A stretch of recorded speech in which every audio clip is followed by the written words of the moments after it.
जय जगन्नाथ सांग मैंने तो सकाल सकाल गाधवादा सारी मुझे पलि आसली छात उपरको।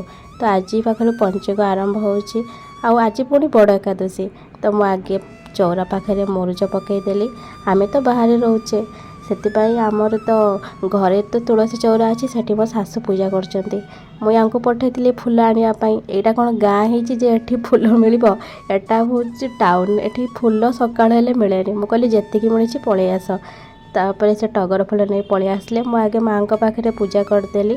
धूप दीप जड़े भोग लगे मो माँ को पूजा करदेली। तापर तल को आसी मु आगे ठाकुर को पूजा कर सारापर मो खाଇବା बनाई पलैगली कहीं खाई सारापर से पुणी ऑफिस जीवे। तो तांको बनई बुट सिझा आ डालमा आ सेव नहीं जाइली। मो पाई थिला क्षीर बुट सिझा आ रुटी। तो चलते फटाफट खाईदबा। आज भिडियोटी आपण मानक भल लगी मो चैनल को सब्सक्राइब करंतु। रही नमस्कार जय जगन्नाथ।